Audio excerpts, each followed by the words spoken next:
យូរឡើងខ្លាចងាប់ហើយតាមទៅមិនទៅបងវាអួពេកហើយមកនៅនេះក្រហើយដល់ឲ្យទៅនៅក្រជាងនៅនេះទៀតទៅអត់កើតមេឃក្តៅហើងទ្រាំជោកណ្ដាលថ្ងៃរំពឹងអ្វីលើកដៃសំពាំងត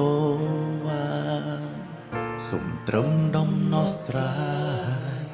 បានសំប្រាថ្នាមេត្តាគ្រួសាររងទុក្ខដឹងភ្នែកស្រងលើដីធ្លាប់រស់នៅសំលឹងទៅផ្ទះខ្លួនពីចំងាយអារម្មណ៍រន្ធត់ចិត្តលើពីបរិយាយសោកស្ដាយស្រណោពេលក្រៃមិនដឹងថាដោះស្រាយបែបណាជួបបញ្ហា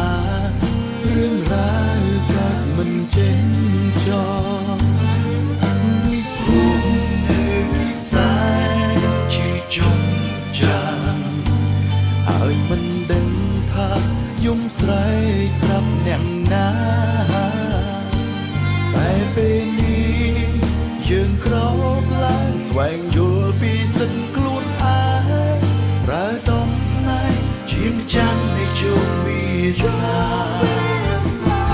រកឈរឡើងប្រើសិទ្ធិខ្លួនដោះស្រាយនៅរាល់បញ្ហាយើងត្រូវតែឈ្នះរឿងអយុត្តិធម៌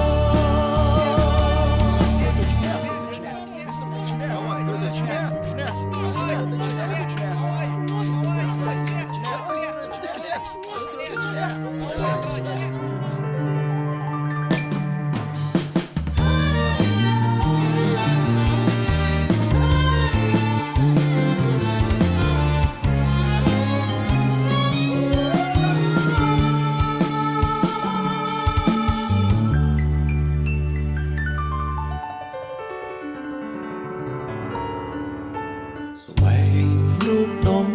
ណងស្រ័យដល់ត្រឹមត្រូវយើងគ្រប់គ្នាត្រូវចូលរួមប្រើសិទ្ធិខ្លួនឯងកាន់ដៃគ្នាក្រោកឡើងតវ៉ាដើម្បីស្វែងប្រឹងប្រែងស្វែងរកយន្តធម៌មិនដឹងថា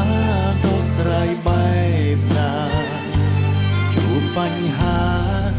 រឿងរ៉ាវកើតមិនចេញចប់រូបនៅខ្សែជាចុងចាំហើយមិនដឹងថាយំស្រែកប្រាប់អ្នកណា